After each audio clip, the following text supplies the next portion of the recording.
d'abord, Olivier, je crois qu'il y a un sujet qui vous tient à cœur, c'est évidemment le mariage pour tous, en particulier pour les gays. Voilà. Ça vous inspire, ça? Voilà, le mariage est un cercueil dont les enfants sont les clous, comme le dit souvent Michel Drucker. Ah, merci beaucoup. Non, l'autre jour, quand j'ai vu les débats sur l'adoption par les couples homo, un enfant avec deux papas sans maman, ça m'a fait réfléchir. Je me suis dit, ça veut dire qu'il a peut-être une chance d'être bien éduqué. Ok, je relève. J'ai aussi appris... moi, j'aurais adoré épouser la fille d'un couple homo. Comme ça, j'aurais pas eu de belle-mère.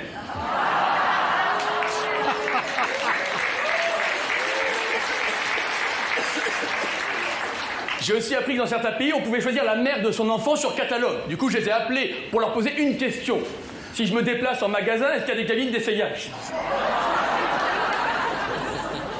Et en parlant d'actualité, j'aimerais maintenant faire le journal de bord d'un militaire français parti au Mali.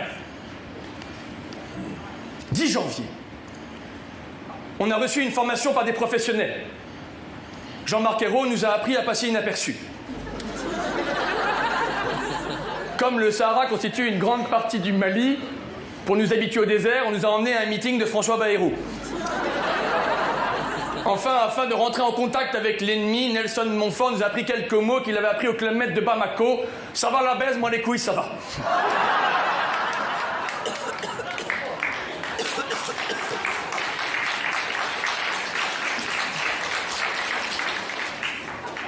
« 11 janvier, l'armée sous-traite de plus en plus.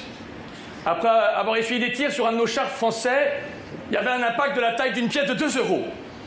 Du coup, on a appelé Carglass. Pour ce prix-là, ils ont même nettoyé l'intérieur du char.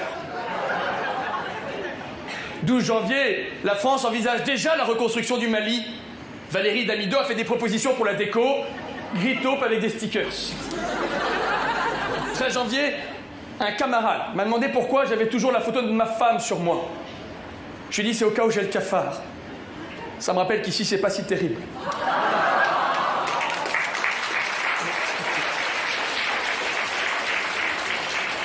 « 14 janvier, j'ai demandé pourquoi on appelait ça l'opération Serval.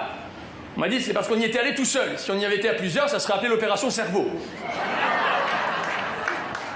15 janvier, je dors dans la même chambre que mon camarade Dominique, qu'on surnomme Demi. Pendant la nuit, on nous a appelés pour aller au combat. J'ai crié à l'assaut, Demi.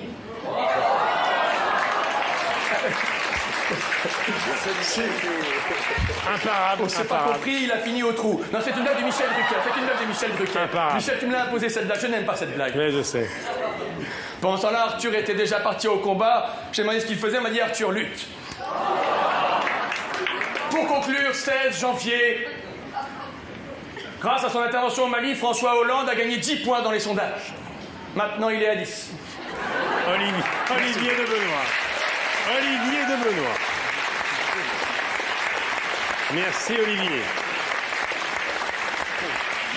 Alors, si tu étais né à une autre période, je pense que tu serais peut-être venu ici, au théâtre de Philippe.